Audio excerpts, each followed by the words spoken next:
Folks, we're back for week number 7 of Dana White's Contender series.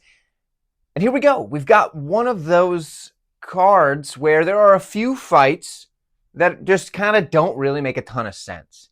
This being one of them. But we're going to talk about it because that's what we do on the channel. And I'm so happy that you guys have stuck around with me to week number 7. Hopefully we can continue on from here. We've got a matchup in the 205-pound light heavyweight division where Rafael Tobias takes on Jair de Oliveira. Now, you look at this and you say, well, look at those records. Those guys are good. And I counter that by saying that's a bit misleading because for de Oliveira, he's 6-0. Don't get me wrong. He's 5-0 in his last 5 fights. That's how being an undefeated prospect works. You end up 5-0 when you're 6-0 on the career. And he's taken on somebody who's also 5-0 in his last fights, but he's 13-1. And it's kind of like, okay, the record looks great, but they're beating really bad competition, like just abysmal competition.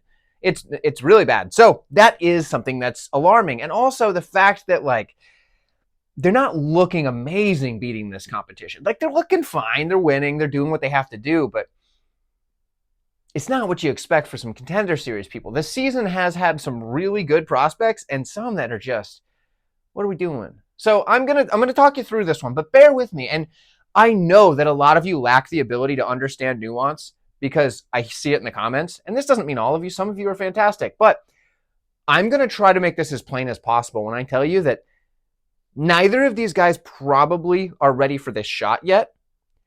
So this prediction is going to be a bit dicey, okay? And I hope that that was clear enough for you. Let's break it down. De Oliveira.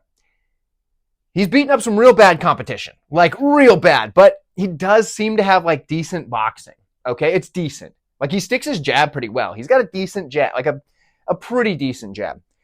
Got some okay boxing combos, and he's going to come forward. That's about all he's got, though. Like, come forward, he's got it's a good jab. He's got a good jab, some fairly standard boxing combinations, he's going to come forward. So if that's what you need, he's got it, okay? And at the lowest level, on the regional scene, that's all you need.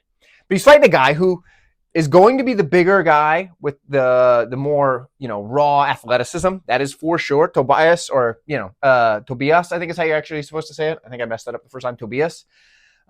He's definitely the physical specimen. And when you look at him, you're going to say, oh, that guy's going to win. And maybe he will. But he's not that good on the feet. He does have a decent jab. Not like this. This guy's got a good jab. He's got a decent jab. And he'll keep his chin tucked and his shoulders hunched up like this.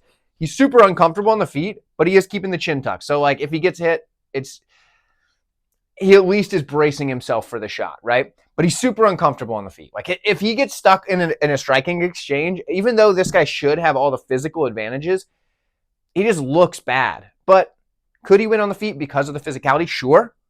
But he also could look like a total doofus and get beat by some, like, short, kind of chubby dude. Like, that's what could happen.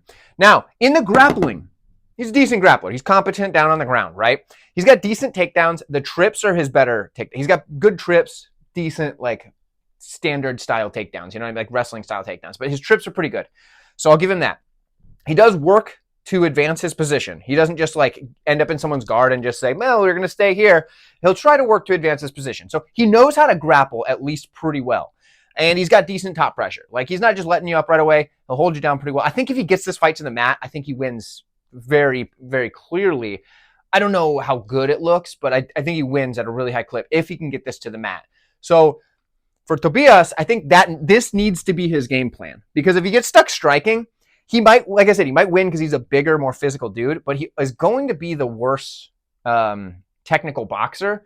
But it might not matter because, like I said, short, chubby farmer, athlete that is more of a grappler. I'm going to side with Tobias here because I think he's going to fight to this game plan and I think he's going to get it done.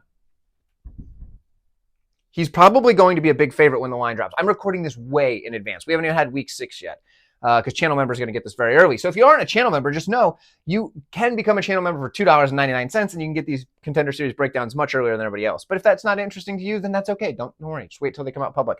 But I'm going to say Tobias, I believe he will fight to this game plan, and if he doesn't, it could go bad. He still could win, so I'm siding with him. But let me know what you think. Maybe you have a better read on these guys than I do. Maybe you know one of them. I get that a lot in the Contender Series. That's okay. But let me know. Like this video if you enjoyed yourself, and also check out the rest of the videos on the Dana White's Contender Series Week number 7 playlist. It should be up on screen already, and I will see you in one of those videos.